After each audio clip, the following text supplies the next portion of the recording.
Fala pessoal, agora a gente vai mostrar aqui como que você vai fazer a parte de configuração das suas UTMs, criar um padrão para elas e também entender o que é UTM, como que você trabalha com ela, certo?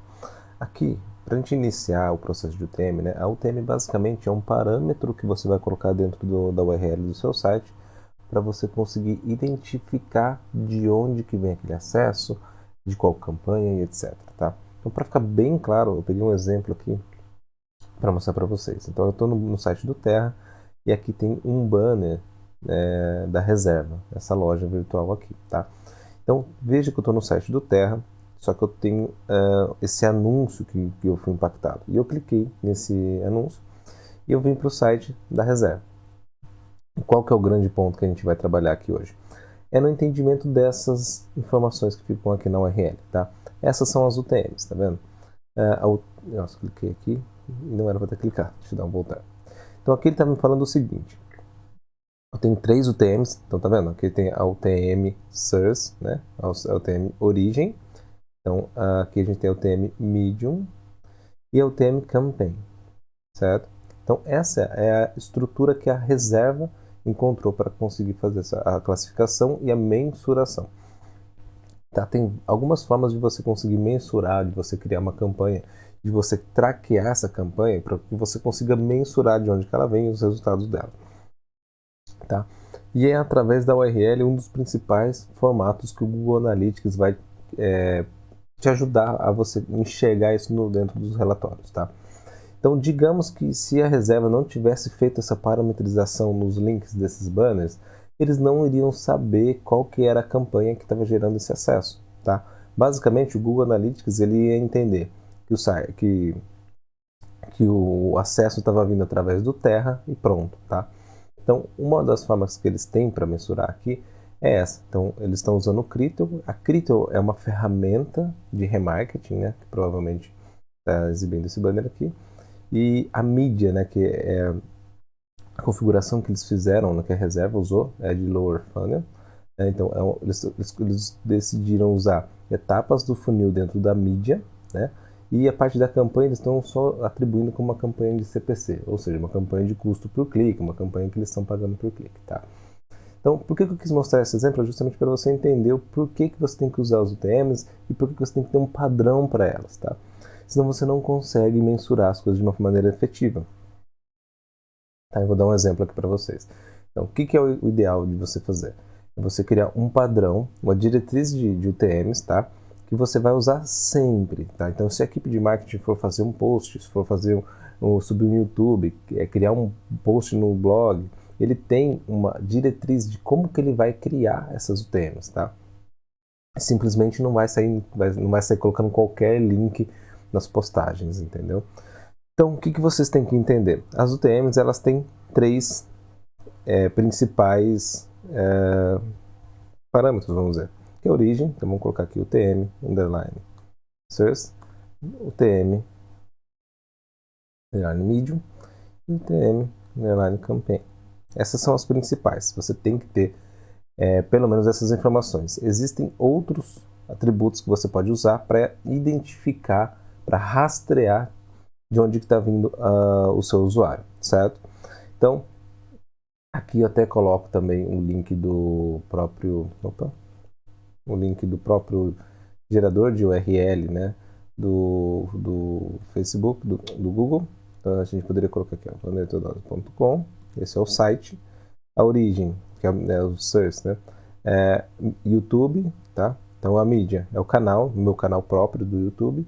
E a campanha, eu coloco aqui, eu gosto de colocar em uma abreviatura, YouTube, FB, de Facebook, né, enfim. Eu coloco qual que é a ação e qual que é a campanha, tá? Vamos explicar isso um pouco melhor para vocês. Aí, eu fazendo isso aqui, ele cria já o link com essas variáveis na URL. E perceba o seguinte, tá? Aqui é o site e toda vez que eu for usar parâmetros na URL, eu tenho que começar colocando a interrogação, tá? Eu coloco a interrogação, eu chamo o parâmetro que eu quero, que no caso é o term source. Esse parâmetro tem que estar escrito dessa forma, senão o Google Analytics não vai identificar dentro da parte de origem mídia. Aqui eu coloco um igual e o nome do meu canal, né? E eu vou separar as UTMs com e-comercial, tá vendo? Então esse é o parâmetro que o Google precisa para conseguir montar os relatórios dentro de aquisição lá do Google Analytics, tá? Então essa explicação é só para você entender e essa padronização é importante para nortear a equipe. Se cada um fizer de um jeito, você não vai ter um padrão. Se você não tem um padrão, você não vai conseguir analisar os relatórios dentro do Google Analytics de maneira efetiva. Vai ficar os dados bagunçados, não vão ficar unificados. Isso vai atrapalhar muito a sua produtividade e muito a sua performance, porque você não vai conseguir analisar nada, tá? Então, sem mais delongas, aqui você coloca a descrição do que é, tá? Então, Facebook pago. Todos os anúncios, eles têm que seguir essa estrutura. Então, qual que é a estrutura? Basicamente, insert é Facebook, lógico, né? Porque a origem é o Facebook. Qual que é a mídia? Aqui eu encontro uma variação. Então, eu coloco Face Ads. E também dentro do Facebook tem a opção de ser um Face Post, ou seja, uma publicação orgânica. Então, eu separo isso dessa forma. Eu consigo enxergar agrupadamente o resultado de post e o resultado de ads de maneira fácil dentro do GA, tá bom? Ainda no Face eu gosto de olhar o seguinte, eu coloco lá Face Ads de novo na campanha, tá? Coloco o tracinho, eu gosto de falar aqui que não é bom você colocar espaços e nem vírgulas, porque isso bagunça muito o visual lá também dentro do Google Analytics, tá? E nem barras, tá? Então eu coloco o tracinho, qual que é a campanha que eu estou trabalhando? Uma campanha de Dia das Mães, uma campanha de Natal. Eu coloco o público também, tá?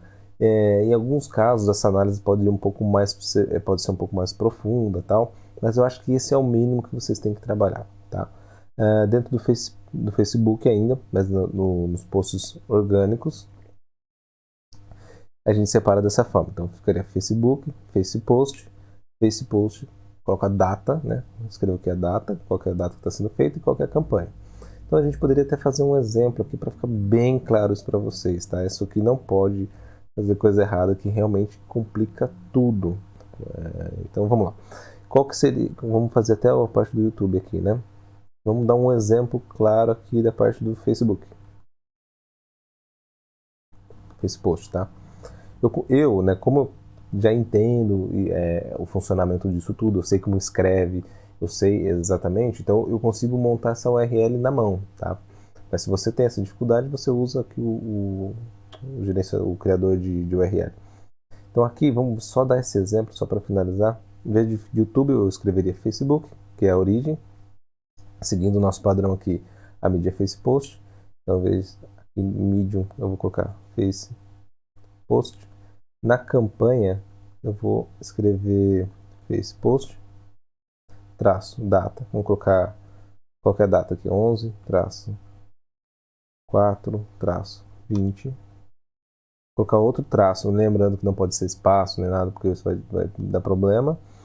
Vou colocar o nome da campanha, então vou colocar aqui, post, começou, também sem caracteres especiais, tá? Começou Dia das Mães. Pronto, está montada a minha URL. A partir desse momento que eu entrar nesse link, lá no meu Analytics vai aparecer que alguém acessou o meu site, através da origem Facebook, que veio da mídia, que é o FacePost, e que veio da campanha FacePost, dia 1/4/2020, começou o Dia das Mães. Então, aí eu vou enxergar, vou conseguir visualizar o que esse usuário fez, se ele entrou em qual página, porque eu consigo rastrear isso.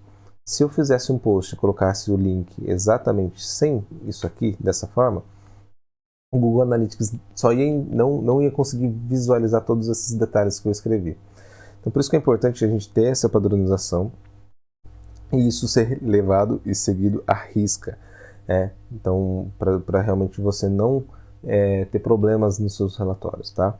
Então, esses são os exemplos que eu estou dando para você fazer. Então, por exemplo, no Instagram, né, você tem que ter oh meu Deus, precisa ter uma UTM específica para o Instagram Stories. Por quê? Você vai querer visualizar como está sendo o resultado dos stories que você está fazendo. Então, no caso aqui, ó, Instagram, a mídia, de acordo com o nosso padrão, seria os stories, e a nossa campanha seria Insta, cadê? Insta Stories Data do post, eu posso seguir a mesma ideia, né? Data 04/20, marcou dia das mães. Pronto, tá feito o link para o TM, para ação dentro do Instagram Stories. Então, o relatório é bem isso, é bem simples, né? A explicação ideal é que você tenha isso para todos os canais. Se você tem um canal novo, então você volta aqui na sua UTM, na sua planilha de diretriz de UTM, coloca ele aqui para a equipe inteira seguir esse mesmo padrão, certo? Então, basicamente é isso. Nas próximas aulas, você vai conseguir enxergar na prática ali como que essa padronização das UTMs vai refletir dentro dos relatórios. Então, quando você vai conseguir montar os relatórios, enxergar de acordo com essas informações que você está colocando dentro das UTMs. Beleza? E a gente se vê na próxima aula.